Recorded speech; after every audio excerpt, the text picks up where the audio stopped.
जितासनो जितश्वासो जित संगो जितेंद्रिया। स्त्रियों को कभी भी पुरुषों के साथ नहीं रहना चाहिए और पुरुषों को कभी भी स्त्रियों के साथ नहीं रहना चाहिए, क्योंकि कितना भी बड़ा साधु हो, कितना भी बड़ा साधु हो, को न कुसंगति पाए न साही।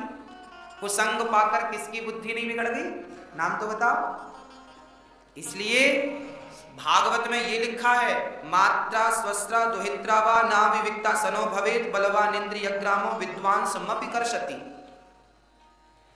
अकेले में अपनी मां के साथ भी नहीं रहना चाहिए, अकेले में अपनी बेटी के साथ भी नहीं रहना चाहिए, और अकेले में अपनी बहन के साथ भी नहीं रहना चाहिए। अकेले में, एकांत में, एक ही कमरे में, अकेले मां के साथ। जवान बेटा अपनी मां के साथ अकेले में ना रहे, जवान भाई अपनी जवान बहन के साथ अकेले में ना रहे, जवान बेटी के साथ बाप अकेले में ना रहे। क्यों ना रहे? क्योंकि इन इंद्रियों का भरोसा नहीं। ये हम नहीं कह रहे हैं, भागवत के 9वें स्कंद में लिखा है, ययाति जी कह रहे हैं। क्योंकि आप भरोसा सबका कर सकते हैं पर अपने मन का नहीं कर सकते। इसलिए निवेदन है कि आजकल क्या चलता है, अरे महाराज जी साथ में रहने से क्या होता है? साथ में है, बहुत कुछ होता है, बहुत कुछ होता है। इसलिए ये मर्यादाएं जो आपके बाप दादों ने बनाई थी वो गलत नहीं थी, उन मर्यादाओं का आपको पालन करना पड़ेगा। आप भले मेरी माँ हो फिर भी आपको मर्यादा में रहना पड़ेगा, आप भले मेरी बहन हो पर आपको मर्यादा में रहना पड़ेगा, आप भले मेरी बेटी हो पर आपको मर्यादा में रहना पड़ेगा। क्योंकि मर्यादा की लकीर पार करेंगे तो काम बिगड़ेगा, सिस्टम बिगड़ेगा, सिद्धांत बिगड़ जाएगा। क्योंकि आपका भरोसा है, मेरा भरोसा है, इंद्री का भरोसा नहीं है, मन का भरोसा नहीं। इसका उदाहरण भी भागवत में है। एक सौभरी नाम के ऋषि थे, उदाहरण समझिएगा। एक ऋषि थे, उनका नाम था सौभरी।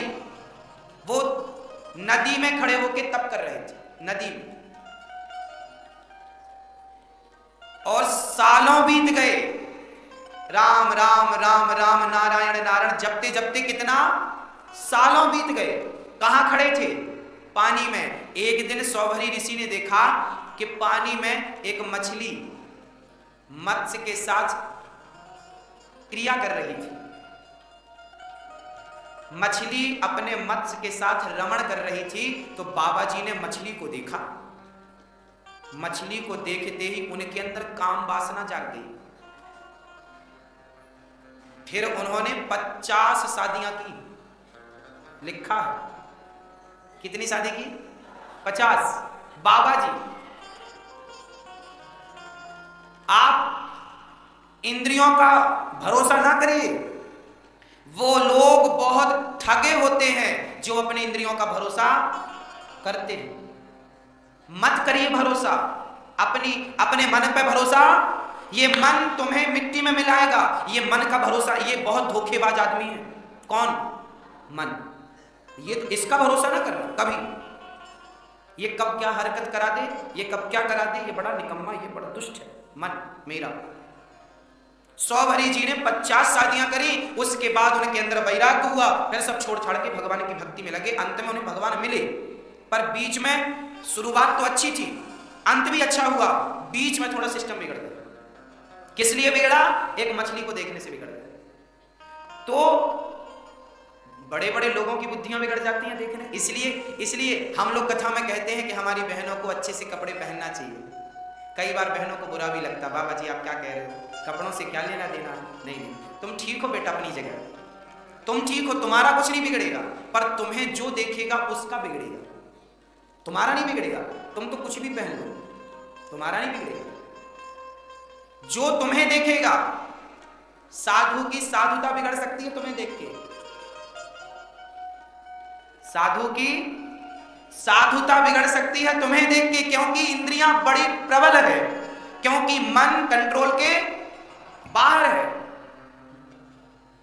इंद्रियों का भरोसा ना करना लाख बार शास्त्र कह रहे हैं, हम भी आपको कह रहे हैं।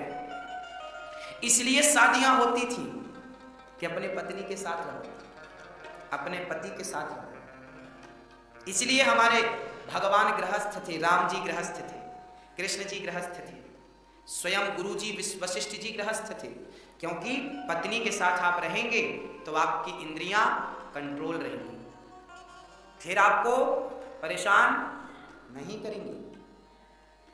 इसलिए नारियां होती हैं, पत्नी होती हैं।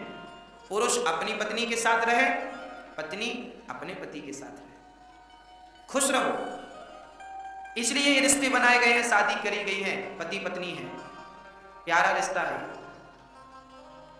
हमारे शास्त्रों में जो है, हमारे जीवन में जो है, एक गंभीर दृष्टि से देखा जाए तो सब उचित है जो था, गलत नहीं है। ऐसा नहीं कि अब शादियां गलत हैं, पत्नी गलत ना, पत्नी किला है। पहले के जमाने में राजा महाराजा किला बनवाते थे। किला कैसा होता था कि हम तो दूसरों को, हम अपने दुश्मन को मार सकते थे पर उसका वार हमें नहीं। किला ऐसा होता था कि हम तो मार सकते थे दुश्मन को पर वो हमें, क्योंकि किला हमारी क्या करता था, रक्षा करता था। जैसे किला हमारी रक्षा करता था, ऐसे पुरुष की रक्षा उसकी पत्नी करती है। पत्नी एक किला है, इस किला में रह के पुरुष को अपनी इंद्रियों को जीतना होता है, भोगी नहीं बनना होता, इंद्रियों को जीतना। पत्नी एक किला है, पति के लिए पत्नी किला है और पत्नी के लिए पति किला है, कि तुम्हें इसके साथ रहकर अपनी इंद्रियों पर विजय पाना है।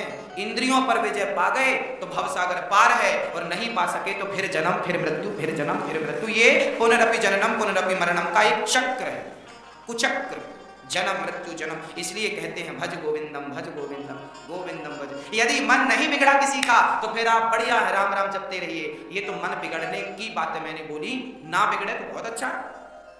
अब जरूरी नहीं है कि जितने हमारे ब्रह्मचारी संत हैं इनका मन बिगड़ा, ना ना ना। जिनने अपने आप को कंट्रोल कर रखा है वो तो महान है। विवेकानंद जी ने शादी थोड़ी की,